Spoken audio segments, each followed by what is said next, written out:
जवळपास 96 लाख रुपयांचे घोडे, कोट्यवधींचं घर, सोन्याचे दागिने आणि बरंच काही. ही संपत्ती आहे एका राज्याच्या माजी उपमुख्यमंत्र्यांची. पंजाबचा हा नेता महाराष्ट्रात आला आणि त्याच्यावर जीवघेणा हल्ला झाला. त्यामुळे त्यांचं नाव चर्चेत आलंय. एव्हाना तुम्ही ओळखलं असेल मी हे कुणाबद्दल बोलतेय. सुखबीर सिंग बादल यांच्याबद्दल. शिरोमणी अकाली दलचे प्रमुख असलेले सुखबीर सिंग यांच्यावर नांदेडमध्ये जीवघेणा हल्ला झाला. सध्या त्यांची प्रकृती स्थिर आहे, पण या निमित्तानं सुखबीर सिंग यांच्या संपत्तीची चर्चा सुरू झाली आहे. सुखबीर सिंग हे जवळपास 200 कोटींहून अधिक संपत्तीचे मालक आहेत. इतके श्रीमंत असूनही त्यांच्यावर कर्ज किती आहे? त्यांची पत्नी हरसिमरत कौर या देखील माजी मंत्री आहेत. त्यांची संपत्ती किती आहे? महागड्या घोड्यांचे शौकीन असलेले सुखबीर सिंग बादल यांच्यावर हल्ला कसा झाला? सगळं सविस्तर पाहूया या व्हिडिओतून. नमस्कार, मी स्वाती पाटील. लोकमत.com वर आपलं स्वागत आहे. पंजाब या राज्याचे 2 वेळा उपमुख्यमंत्री राहिलेल्या सुखबीर सिंग बादल यांची संपत्ती किती आहे हे मी सांगणार आहे, पण त्याआधी पाहूया सुखबीर सिंग नेमके आहेत तरी कोण.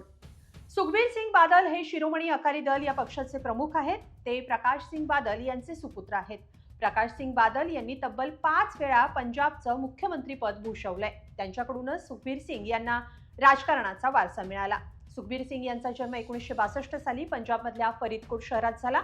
त्यांनी पंजाब विद्यापीठातून अर्थशास्त्र विषयात MA शिक्षण घेतलंय, तर लॉस एंजलिसच्या कॅलिफोर्निया विद्यापीठातून MBA शिक्षण पूर्ण केलंय. उच्च शिक्षित असलेले सुखबीर सिंग 1998 साली राजकारणात आले आणि फरीदकोटमधून निवडून आले. वाजपेयी मंत्रिमंडळात सुखबीर सिंग केंद्रीय उद्योग राज्यमंत्री होते. त्यानंतर त्यांनी पंजाबचे उपमुख्यमंत्री म्हणून 2दा काम केलंय. अनेक निवडणुका लढवणारे सुखबीर सिंग 2022 मध्ये मात्र पराभूत झाले. पंजाब विधानसभा निवडणुकीत अवघ्या 30,000 मतांच्या फरकानं सुखबीर सिंग यांचा पराभव झाला. पण यावेळी आयोगाला सादर केलेल्या प्रतिज्ञापत्रानुसार सुखबीर सिंग यांच्याकडे तब्बल 202 कोटी रुपयांची संपत्ती असल्याचं समोर आलंय. यात त्यांच्याकडे एकूण 122.77 कोटी रुपयांची मोठी मालमत्ता नोंदवली गेली आहे. यात स्वतः सुखबीर सिंग बादल आणि त्यांच्या पत्नी माजी केंद्रीय मंत्री हरसिमरत कौर बादल यांच्या जंगम आणि स्थावर अशा दोन्ही प्रकारच्या मालमत्तांचा समावेश आहे. शपथपत्रातल्या माहितीनुसार सुखबीर सिंग बादल यांच्या वैयक्तिक जंगम मालमत्तेचं मूल्य सुमारे 51.21 कोटी रुपये इतकं आहे, तर त्यांच्या पत्नी हरसिमरत कौर बादल यांच्या नावे सुमारे 71.56 कोटी रुपयांची मालमत्ता आहे. सुखबीर सिंग हे महागड्या घोड्यांचे शौकीन आहेत. त्यांच्या मालकीच्या घोड्यांची किंमत अंदाजे 95.82 लाख रुपये इतकी आहे. या व्यतिरिक्त शेती आणि इतर कामांसाठी वापरली जाणारी 3 लाख रुपये किमतीची 2 शस्त्र त्यांच्याकडे आहेत. 2.38 लाख रुपये किमतीचे 2 ट्रॅक्टरही त्यांच्याकडे आहेत. विशेष म्हणजे सुखबीर सिंग यांच्या नावे नोंदणीकृत वैयक्तिक 4 चाकी वाहनाचा उल्लेख शपथपत्रात नाहीये.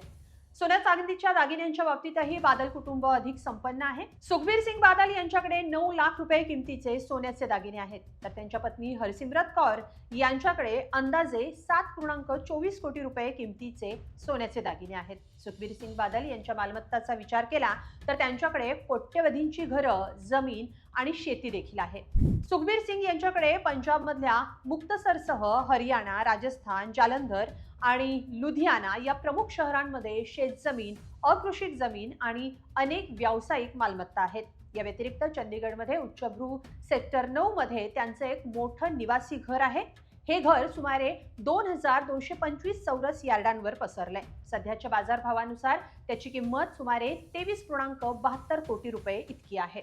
हे सगळं असलं तरी सुखबीर सिंग यांच्यावर कर्जही तितकंच मोठं आहे. बादल यांच्यावर वेगवेगळ्या बँकांचं एकूण 37 कोटी 62 लाख रुपयांचं कर्ज आहे. विशेष म्हणजे सुखबीर सिंग हे 2022 मध्ये झालेल्या विधानसभा निवडणुकीतले सगळ्यात श्रीमंत उमेदवार होते. 2017 साली त्यांची संपत्ती 102 कोटी रुपये होती. 5 वर्षात वाढ होऊन ती 202 कोटींपर्यंत पोहोचली. आता 2026 मध्ये त्यात आणखी वाढ झाल्याचं सांगण्यात येत आहे. दरम्यान सुखबीर सिंग बादल हे सध्या कुटुंबासह महाराष्ट्रात आलेत. याचवेळी त्यांच्यावर नांदेडमध्ये हल्ला झाला. नांदेड शहराजवळच्या मातासाहेब गुरुद्वारा परिसरात ते दर्शनासाठी आले होते. त्याचवेळी एका व्यक्तीनं त्यांच्यावर जीवघेणा हल्ला केला. यानंतर नांदेडमधल्या यशोसाई रुग्णालयात त्यांच्यावर उपचार सुरू होते. सध्या त्यांची प्रकृती स्थिर आहे. पुण्याचा रहिवासी असलेला जसपाल सिंग यानं सुखबीर सिंग यांच्यावर हल्ला केला, पण हा त्यांच्यावर झालेला पहिलाच हल्ला नव्हता.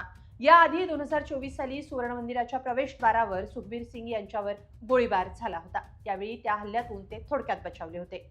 पंजाबमध्ये सुखबीर सिंग बादल यांच्या मालकीचे अनेक उद्योग असल्याचंही सांगण्यात येतं, पण तरी ते स्वतःचा उल्लेख शेतकरी असाच करतात. पंजाबच्या या नेत्याबद्दल ही सगळी माहिती तुम्हाला कशी वाटली? कमेंटमध्ये नक्की लिहा आणि lokmat.com ला सबस्क्राईब करा. धन्यवाद.